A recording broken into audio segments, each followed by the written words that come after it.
అంటే మనకి మహాకాళి, మహాలక్ష్మి, మహాసరస్వతి అని ప్రామాణికంగా త్రిశక్తి. అంటే మన శిరోభాగానికి సరస్వతి శక్తి, ఈ మధ్య భాగానికి మహాలక్ష్మి శక్తి, ఈ కింది భాగానికి కాళీ శక్తి.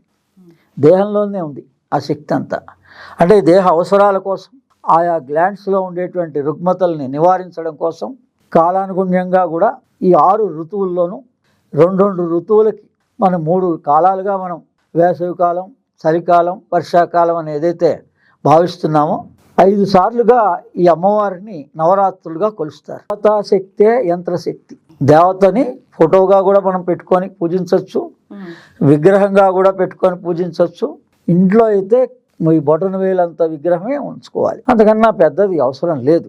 అది దేవాలయాల్లో కానీ ఎక్కడొక్కడ పెట్టచ్చు, లేదా మనం ఫోటో పెట్టుకోవచ్చు.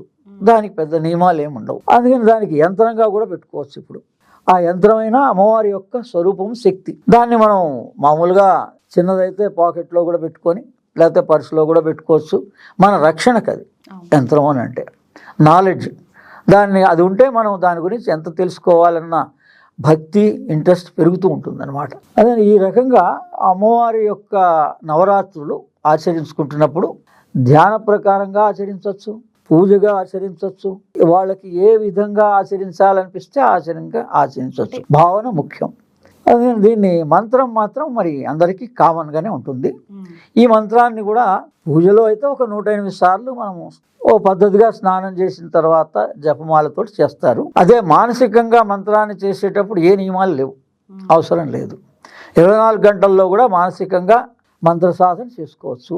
ఈ వారాహి మంత్రం ఉంది. దీన్ని బౌద్ధ వాంగ్మయంలో ఇంద్రాణి మంత్రంగా, వజ్ర వైరోచిని మంత్రంగా, వారాహి మంత్రంగా కూడా 2 ఒకటే అన్నారు. వజ్ర వైరోచిని అన్న, వజ్ర వారాహి అన్న ఒకటే. అందుకని ఇది మూలంలో అక్కడ ఉంది.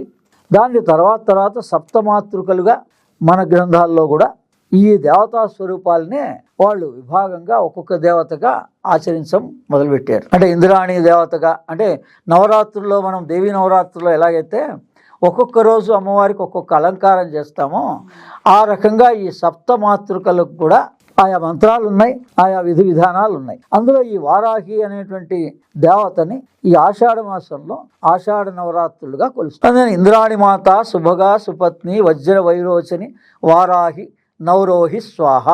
ఇంద్రాణి మాత శుభగా సుపత్ని వజ్ర వైరోచని వారాహి నవరోహి స్వాహ. ఇంద్రాణి మాత శుభగా సుపత్ని వజ్ర వైరోచని వారాహి నవరోహి స్వాహ అని ఇది నా ద్వారా ఈ మంత్రాన్ని, అంటే అమ్మవారు ఈ ఉపద్రవాల నుంచి మనం బయటపడాలంటే మామూలుగా మనం దేవతని కొలిచే దేవతగా కాకుండా ఈ జంతువు మానవ దేహంగా ఉండేటువంటి దేవతలకి ఎక్కువ శక్తి ఉంటుంది. అందుకని ఈ వారాహి అని కానీ, ఆంజనేయ స్వామి కానీ, గణపతి కానీ ఇలా మనం కొలవడంలో కారణం అది. మామూలుగా మనం పురుష స్వరూపంగా కానీ, స్త్రీ స్వరూపంగా కానీ కొంత సామాన్యంగానే ఉంటుంది. కానీ మన ప్రస్తుత వాతావరణంలో మనం ఈ టెర్రరిస్టుల దగ్గర నుంచి తట్టుకోవాలన్నా ఎటువంటి ప్రమాదం ఎప్పుడు వస్తుందో తెలియదు. కాబట్టి ఆయా దేవతా శక్తుల్ని ఆయా రోజుల్లో ఆ ఉపాసనగా మనం అందరూ కొలవచ్చు. తర్వాత కంటిన్యూషన్గా కూడా ఇది మన మనస్సుకి నచ్చింది అంటే 300 రోజులు కూడా చేసుకోవచ్చు. అంటే గాయత్రి మాత విశ్వామిత్రుడి దగ్గర నుంచే మనకి గాయత్రి మాత అనేటువంటి తెలుసు. విశ్వామిత్రుడి కన్నా ముందు లేదా మనం అడగలేదు, వాళ్ళని తెలుసుకోలేదు. ఇంద్రుడు ఆచరించినటువంటి గాయత్రి స్వరూపమే ఇంద్రాణి. ఇంద్రుడు ఏవైతే దేవతలకి అధిపతిగా ఉన్నాడో ఆయన ఆచరించినటువంటి దేవత ఎవరు? ఇంద్రాణి. అందుకని గాయత్రి అన్న ఇంద్రాణి అన్న ఒకటే.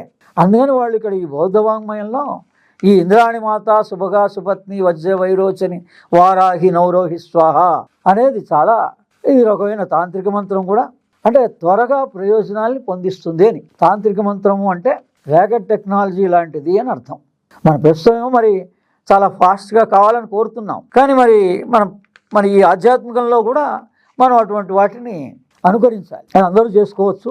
అమ్మవారిని సామాన్యంగా మంగళవారము, శుక్రవారము విశేషమైన రోజుల్లో వీలైతే గుడికన్నా వెళ్ళొచ్చు, లేదా ఇంటి దగ్గరైనా మనం స్వల్పంగా మనకి తోచినట్టుగా చేసుకోవచ్చు. దానికేమి భయపడక్కర్లేదు. ఒక అరటిపండు లేదా కొబ్బరికాయ 2 ఉన్నా పర్వాలే, లేదా అమ్మవారికి ఓ బెల్లం నైవేద్యం పెట్టినా చాలు. డ్రై ఫ్రూట్స్ నైవేద్యం పెట్టినా చాలు. అందుకని మన మనస్సుతో భావనతో దాని జ్ఞానాన్ని పొందడం అసలైన ప్రయోజనం. 360 రోజులు కూడా మనం దాన్ని ధ్యానంగా పెట్టుకొని కూడా దాన్ని ఒక యంత్రంగా పెట్టుకొని సౌందర్య లహరిలో 3వ శ్లోకంలో ఇచ్చారు. జగద్గురు ఆదిశంకరాచార్యులు కూడా ఈ వారాహి ఉపాసనని 3వ శ్లోకంలో ఇచ్చారు. అవిద్యానామంతస్తిమిరమిహిరోద్వీపనగరి జడానాం చైతన్యస్తవక మకరంద స్తుతి జరి నిమగ్నానాం ధ్వంస్తామరురి వరాహస్య భవతి అని 3వ శ్లోకంలో సౌందర్య లహరిలో ఈ వారాహి అమ్మవారిని కూడా ఆరాధించవచ్చు ఇలా అని ఆయన యంత్ర సహితంగా మంత్ర సహితంగా శ్రీం బీజంగా, అక్కడ ఒక్క బీజమే ఉంటుంది, శ్రీం బీజంగా కూడా ఈ అమ్మవారిని మనం ఆరాధించవచ్చు. ఆమె మహాలక్ష్మి, ఆమెను మహాలక్ష్మిగా కూడా సప్తమాతృకలతో పాటు మహాలక్ష్మిగా కూడా ఆరాధించవచ్చు. ఈ సప్తమాతృకల్లోని ఒక భాగమే వారాహి.